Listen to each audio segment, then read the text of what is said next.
on est professionnel et qu'on entend ce genre de débat au niveau européen, on est purement scandalisé. Et moi, je peux affirmer devant votre télévision aujourd'hui que dans les costières de Nîmes, ce n'est pas un assemblage de rouge et de blanc qui font le rosé. C'est vraiment une délibération pour remettre du rosé. Nous avons des cépages pour faire des rosés et donc des cépages qui correspondent au goût du consommateur pour élaborer ces types de produits.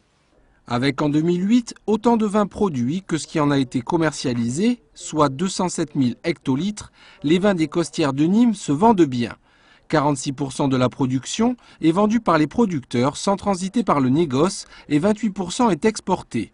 Parmi les pays les plus consommateurs, on note le Canada et les USA ou encore l'Europe du Nord avec la Norvège, le Danemark, la Belgique et le Luxembourg qui ne sont pas restés insensibles à la démarche qualitative entreprise par les costières. On a augmenté la qualité de nos produits pour arriver à des qualités de produits niveau de cru qui permettent de conquérir certains marchés et puis certainement pour faire connaître nos vins de costières différemment, c'est-à-dire sur des positionnements beaucoup plus haut de gamme que ceux qu'on a pu le connaître par les années passées, qui vont faire que les costières de Nîmes vont devenir à la qualité et un prix de niveau d'un cru. Fort de leurs trois couleurs, rouge, rosé et blanc, les costières de Nîmes comptent bien conquérir de nouveaux marchés. Car si la consommation de vin rouge diminue, c'est au profit de celle du rosé qui, elle, augmente et séduit de par sa convivialité jusqu'au Royaume-Uni.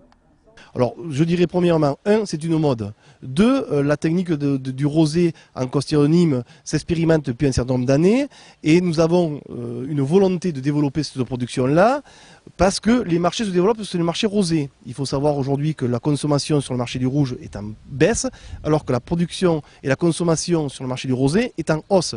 Donc c'est un rééquilibrage par rapport aux besoins du marché. Reste que si les vignerons des costières ont un savoir-faire, ils cultivent également le faire savoir et proposeront localement différentes manifestations, à commencer par le dimanche 17 mai et les vignes toquées. Une balade gastronomique dans le vignoble avec un superbe menu dégustation signé par Michel Kayser et plus de 30 vins à déguster dans le terroir.